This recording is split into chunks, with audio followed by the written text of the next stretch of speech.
Hi, I'm Joru5. I spent some time with the STAR-YNXP and I'm here to tell you what I like, what I don't, what I would improve, its best use scenario and my final verdict. The STAR-YNXP is an alien medium fighter of Xi'an origin. If you are interested in learning more about the Xi'an, check out my Xi'an review, where I take a closer look at this fascinating alien race. First shown to civilian pilots at CitizenCon 2938 and released flight-ready in Alpha 3.22, this is APOA's export version of the Xi'an military STAR-YNXP. Think of it as the Khartu bigger, heavier sibling. STAR-YNXP means advanced spear, while YI references the Tokyai Predator. On paper, it's a medium fighter that prioritizes agility, encouraging hit-and-run tactics rather than brute force, a ship for skilled pilots. But does the STAR-YNXP deliver on that promise? Let's dive in.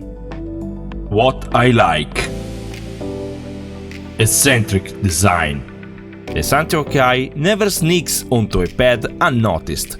Its mantis-like silhouette, glowing nostrils and folding wings make it look like something the Green Goblin would joyride. If you enjoy turning heads in Stanton, this is your ship. Flight performance. Thanks to Xi'an dual-vector thrusters, the ship slices through atmosphere with ease, posting a 227 m/s SCM and sharp rotational rates.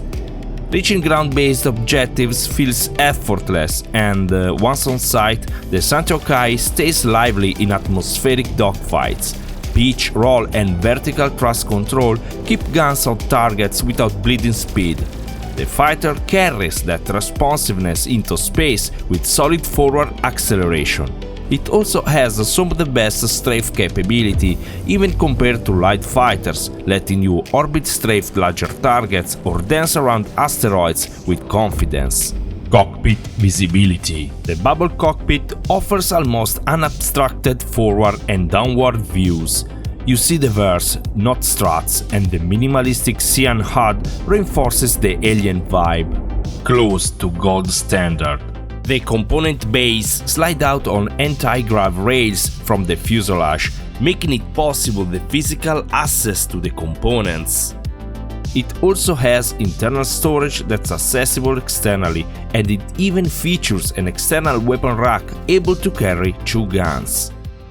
What I don't like: fragile frame. With its broad silhouette, the STAR-YNXP is an easy target. Even though the Xi'an thruster grants excellent lateral acceleration, that wide profile makes evasive strafes easy to track, so the ship's agility rarely translates into survivability. Add to that the modest hull HPs and the oversized wings that can be sheared off by a single volley. Only the fuselage is vital, so losing wings is not immediately fatal. However, the landing gear is mounted on the wings. After losing them, the gear hovers in mid-air, an immersion breaker. Radar emissions.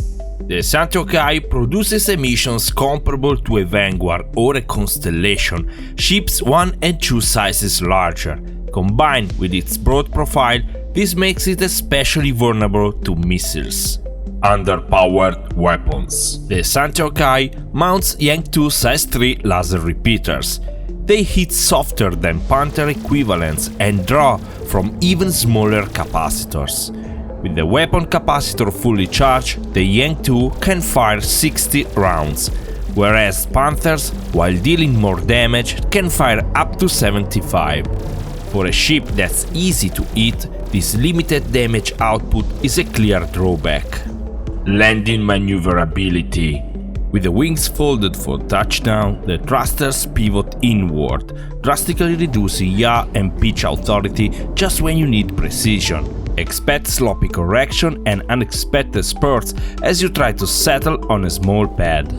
Anti-grav seat. The levitating pilot seat that slides out of the canopy is a cool concept, but the current implementation feels unfinished. The animation is stiff. There are no safety arms or foot supports, just a floating chair that moves awkwardly. Expensive. The Xi'an is pricey for the performance it delivers. The store price is $240, placing it in the same bracket as ships like the Andromeda, Scorpius and Super Hornet Mk2. In-game it costs 9.5 million UEC. Other ships at that price include the Andromeda, Mole and Freelancer Max. More capable fighters like the Scorpius and Hornet Mk2 cost roughly half as much. Maintenance isn't cheap either. Losing parts in combat is common, so expect repair bills of 10,000 UEC or more after a tough fight. Before we go any further, if you enjoy my content, please consider liking and subscribing. If you're a new player, use the referral code on screen and in the description to get an additional 5,000 UEC and even free ships during special events. You can also support this channel donating on my Ko-fi page. Thank you. Improvements. Right now the Xi'an looks gorgeous and flies wonderfully, but lacks a gameplay hook. It is easy to hit, and its 4 size 3 weapons don't deliver enough damage to offset that weakness. So I see 2 possible tuning paths. Tank tuning. Keep weapons and capacitor as they are, but boost ballistic and energy resistances and increase wings HP. This will make the Xi'an an aggro magnet that can draw fire for its squad. Glass cannon tuning. Keep durability as is, but raise damage output. The simplest fix is a capacitor buff. In alternative, upgrade the hardpoints to size 4 mounts and create a size 4 Yank 2 repeater. Best use scenario. Refitting the Xi'an with harder hitting weapons such as attrition repeaters and a stronger shield is essential if you want the ship to handle NPC bounty contracts up to high risk target. Its true comfort zone, however, is medium risk target missions. The fighter speed lets you hop between markers quickly, so you can farm those payouts efficiently. The twin external weapon racks add flexibility for ground-based bounty and mercenary assignments.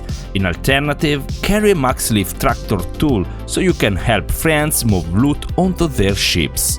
Last but not least, the ship offers physical access to its components, something not so common for ships of this class and size. Verdict.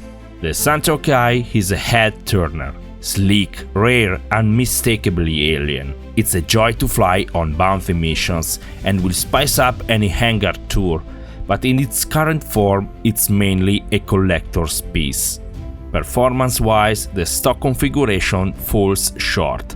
Without upgrades, it struggles in PvP and under-delivers in PvE, so a refit is mandatory, a disappointing extra cost on top of an already high price tag. So, do I recommend this ship? Sadly, no. If you want a combat style built around aggressive strafing, the Khartu from the same manufacturer is the better choice. It's more agile, mounts 2 size 4 weapons and has a slimmer profile. Until CG gives the Xi'an a distinctive feature, it will remain a good-looking collector piece with little else to offer, especially at this price. Thank you for watching. Please leave a comment with your thoughts or any questions you have about this unique ship. Until next time, see you in the verse.